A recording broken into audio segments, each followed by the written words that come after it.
Mensaje a la iglesia de Sardis. Apocalipsis capítulo 3, versículos del 1 al 6.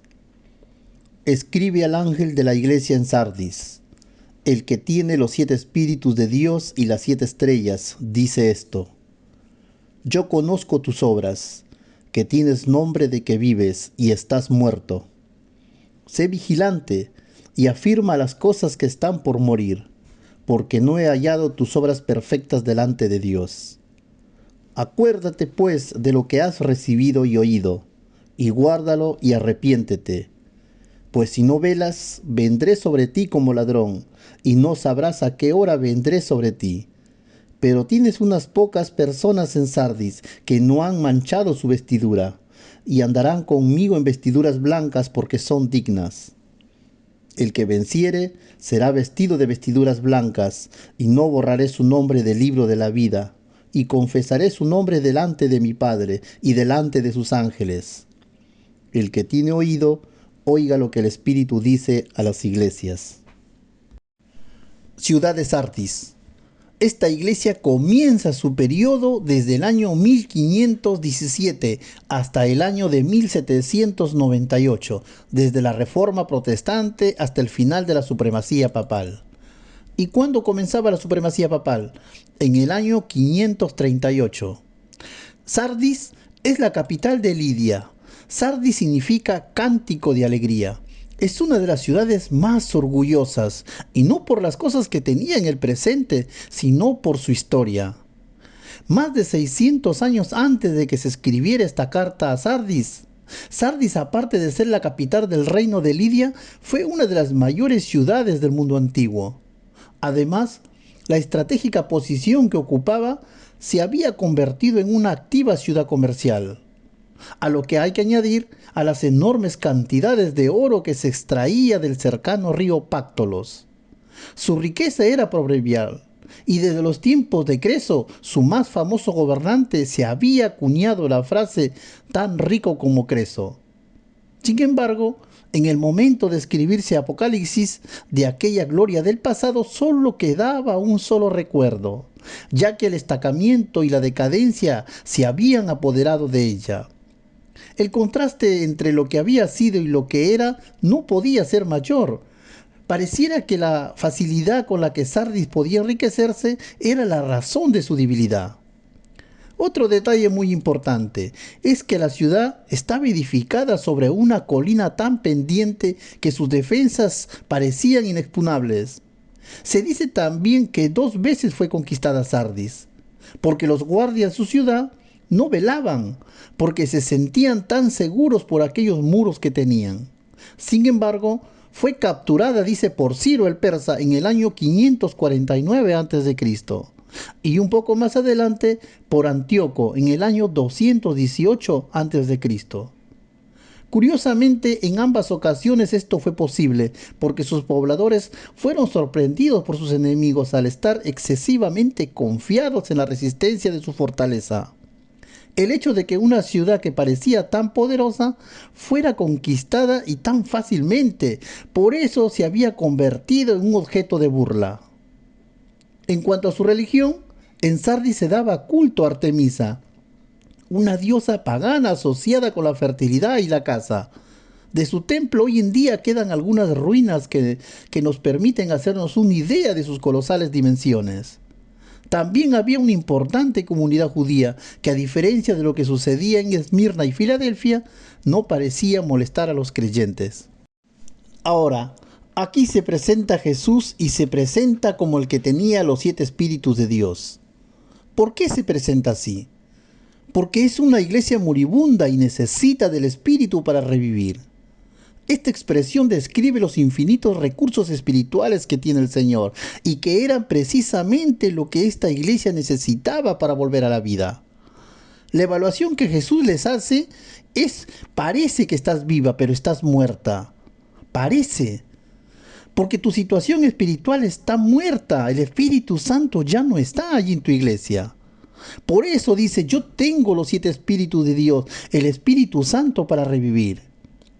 Esto nos recuerda que ni nosotros como creyentes, ni tampoco la iglesia en su conjunto, podemos mantener nuestra vida espiritual por nosotros mismos. Necesitamos el poder del Señor Jesucristo que nos viene por su Espíritu Santo. ¿Y cuáles son los 7 espíritus de Dios que escribe acá el libro de Apocalipsis? Según el libro de Isaías, vemos en su libro que de Isaí, padre del rey David, saldrá el Redentor y que él tendrá los 7 espíritus de Dios. Isaías capítulo 11 versículos 1 y 2. Saldrá una vara del tronco de Isaí y un vástago retoñará de sus raíces, y reposará sobre él el espíritu de Jehová, el espíritu de sabiduría y de inteligencia, espíritu de consejo y de poder, y espíritu de conocimiento y de temor de Jehová. A continuación nos dice que también tiene las 7 estrellas, que como recordamos eran los ángeles o mensajeros de las iglesias. Probablemente una referencia a sus líderes, según Apocalipsis 1:20. Ellos también aparecen aquí bajo el control de Cristo. Podemos decir que tanto el Espíritu Santo como los líderes espirituales de las iglesias están en las manos de Cristo y son causas de bendición para la iglesia.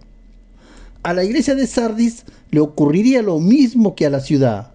Vivían de sus recuerdos del pasado, de lo que habían sido en algún momento de su historia. Pero todo eso había quedado atrás y no correspondía con su momento presente. Quizás era una iglesia que gozaba de una buena reputación en medio de la sociedad. Pero eso al Señor no le importa. Al fin y al cabo, la iglesia no existe para agradar a los hombres, sino solamente a Dios. Qué terrible posibilidad, tener fama de estar vivo, pero que el Señor te diga estás muerto. La iglesia en Sardis era lo que conocemos como cristianos nominales. Y es triste decirlo, pero cada vez es más fácil encontrarse en las iglesias con evangélicos nominales, que rara vez piensan en el Señor Jesucristo, y que sin embargo suponen que están en el camino al cielo. Un ejemplo de este cristianismo nominal lo encontramos en la Iglesia Católica Romana, que con el tiempo fueron degenerando en un mero formalismo carente de auténtica vida espiritual. Por eso no es fácil escuchar decir a sus participantes, yo soy católico pero no practicante. Aún así, esta religión es respetada por los estados de muchos países, pero delante del Señor eso no cuenta, como el mismo Señor lo advirtió allí en el libro de Lucas, capítulo 6, versículo 26, donde dice la palabra, ay de vosotros cuando todos los hombres hablen bien de vosotros, porque así hacían sus padres con los falsos profetas. Quizás por esta razón la iglesia en Sardis, a diferencia de otras iglesias de la zona, no habían sufrido persecución, como las de Esmirna o de Pérgamo. Ellos eran un perfecto ejemplo de un cristianismo inofensivo. Se habían acomodado al mundo y no tenían que pagar ningún precio por su fe en Jesucristo. ¿Por qué había de molestarse Satanás en perseguir a una iglesia muerta? Pero una iglesia que esté viva y que predique la palabra del Señor siempre estará bajo los ataques del enemigo. Pensemos en algunos posibles síntomas de una iglesia o un creyente moribundo. ¿Cuáles son los síntomas de una iglesia moribunda? Estar satisfechos y descansar en los logros del pasado. Estar más preocupados en las formas que en la realidad espiritual. Estar más centrados en solucionar problemas sociales que en atender las necesidades espirituales de las personas por medio de la predicación del Evangelio de Jesucristo. Tener más interés por las cosas materiales que en las espirituales. Estar más atentos a lo que los hombres piensan de nosotros que a lo que Dios dice. Hacer más énfasis en la denominación que en la palabra de Dios. Perder la convicción de que cada palabra de la Biblia es palabra de Dios. Ahora hay varias ilustraciones que describen bien el estado de esta iglesia de Sardis. Como por ejemplo, se dice que eran como un museo de animales disecados, porque realmente parecían que estaban vivos, pero estaban muertos. También flores artificiales, porque se decía que estaban como si estuviesen vivas, pero realmente no tenían olor, estaban muertas.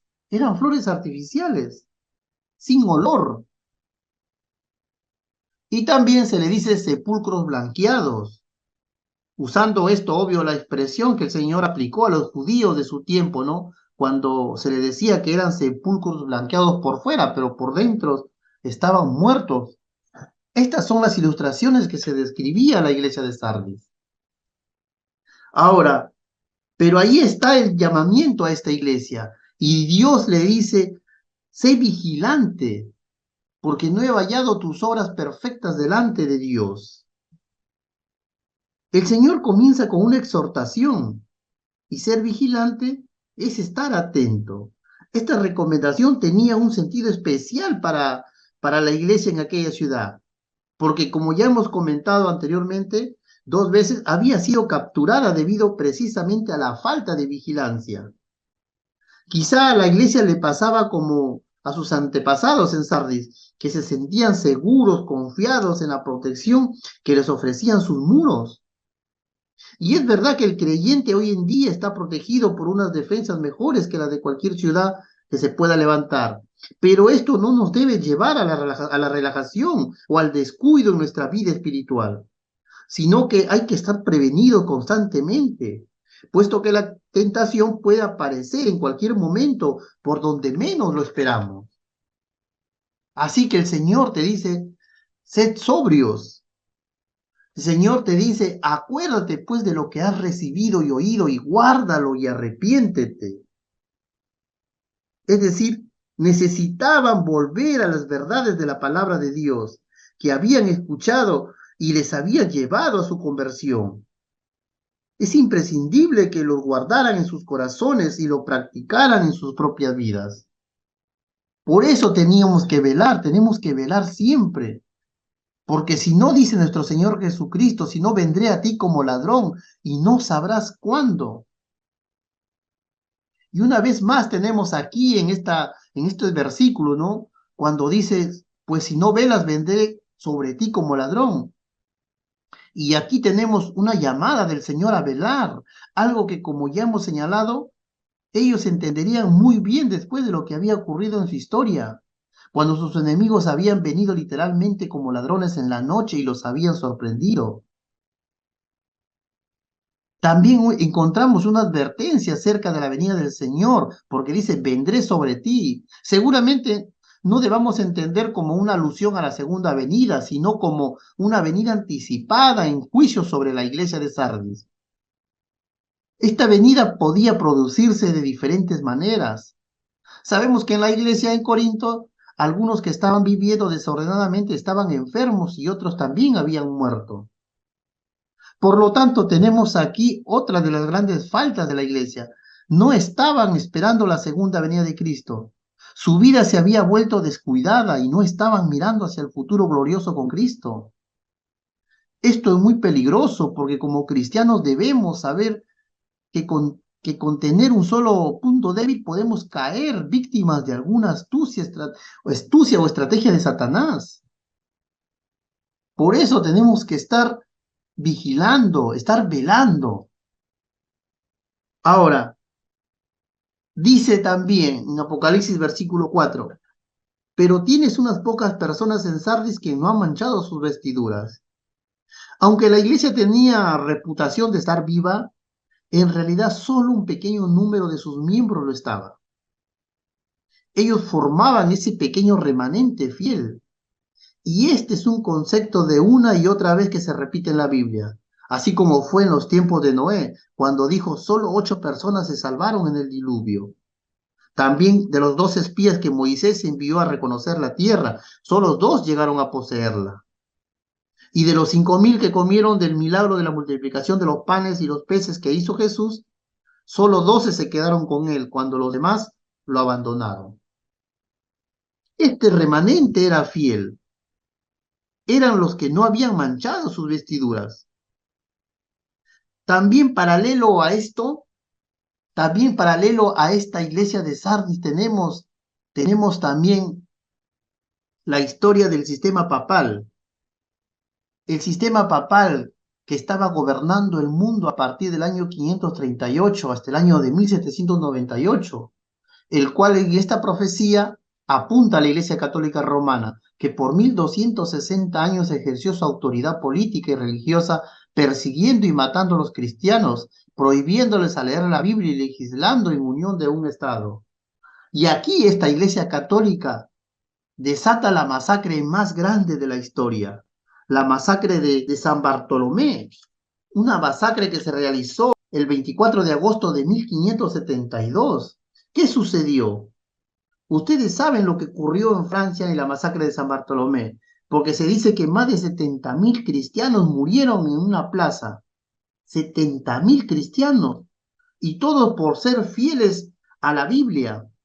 Dicen que estaba dirigidos por un hombre llamado Gaspar de Coligny, líder protestante de la fe de Cristo, y a este grupo de protestantes en la fe cristiana se les llamaba los hugonotes. Este hombre dice que después de la persecución a todos los cristianos, fue asesinado en su propia habitación por órdenes de la reina Catalina de Médici y su hijo, el rey en ese momento, en complicidad con la Iglesia Católica Romana. Pero Gaspar de Coligny solo quería, dice, el reconocimiento legal y la libertad de culto a nuestro Señor Jesucristo. A pesar de que el gobierno había dicho un día anterior o unos días antes de que iba a dar protección a los cristianos, no cumplió con su palabra. Y fue una estrategia para juntar a los cristianos y matarlos a todos. Y eso ocurrió, como repito, el 24 de agosto de 1572. ¿Y saben qué sucedió ahí en el castillo de Los Ángeles, allá en Roma? Dice que cuando se enteraron que los 70.000 cristianos habían muerto en esta masacre, dice que ahí empezaron a hacer fiesta porque dijeron, tenemos ya menos 70.000 herejes. Ya saben quiénes eran los herejes, lo habíamos estudiado anteriormente. Aquellas personas que no obedecían al sistema papal y preferían obedecer a Dios antes de que rendirle culto a un hombre aquí en la tierra. Y a este remanente que estaba en Francia también se le considera también como las pocas personas que no habían manchado sus vestiduras, que eran el remanente realmente. Pero ¿qué pasa con estas personas que no han manchado sus vestiduras, que son fieles a la palabra de Dios? Dice nuestro Señor Jesucristo, andarán conmigo, dice en el versículo 5, andarán conmigo, dice, con vestiduras blancas porque son dignas. Y estas personas son solamente al que venciere, dice, al que venciere andarán conmigo.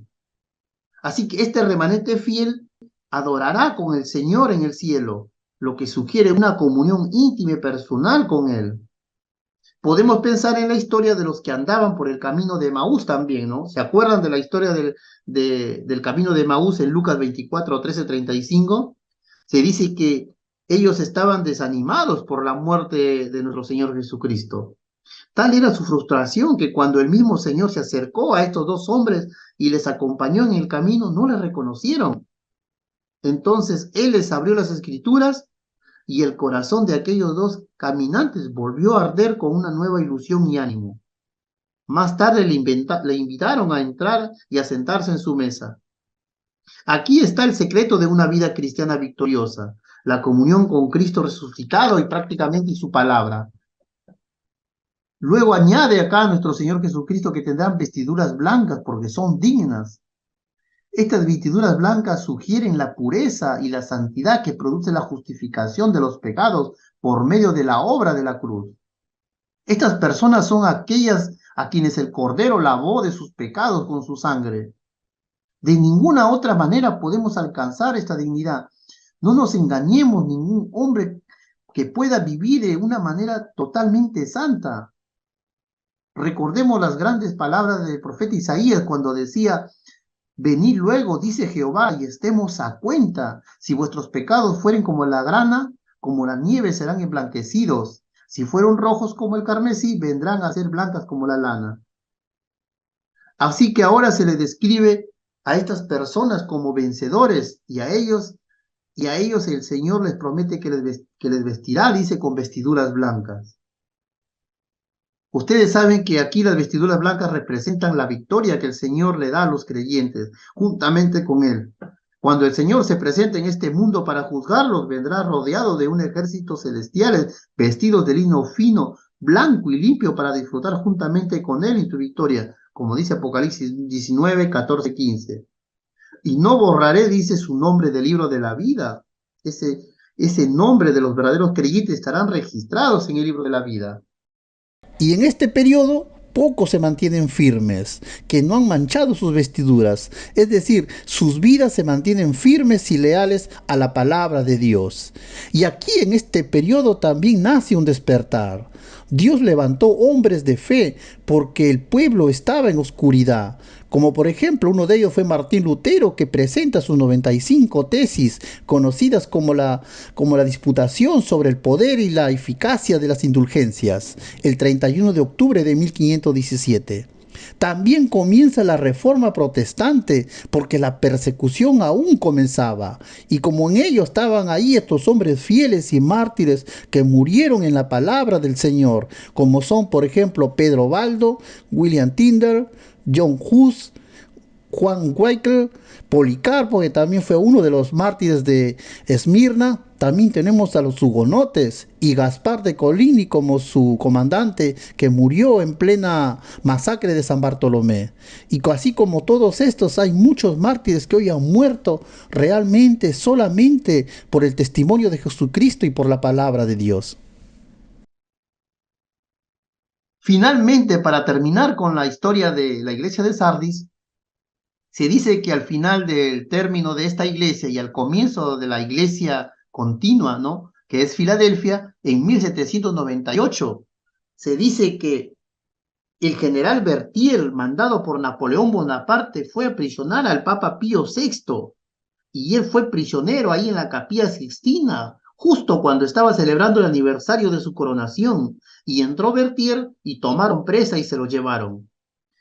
Esto es lo que la Biblia después, más adelante, cuando estudiemos Apocalipsis 13, 14, se le conoce como una herida mortal, porque ahí se acaba su poder y su supremacía papal y empieza una nueva etapa. Aquí termina con esto la iglesia de Sardis y ahora continuamos con la iglesia de Filadelfia.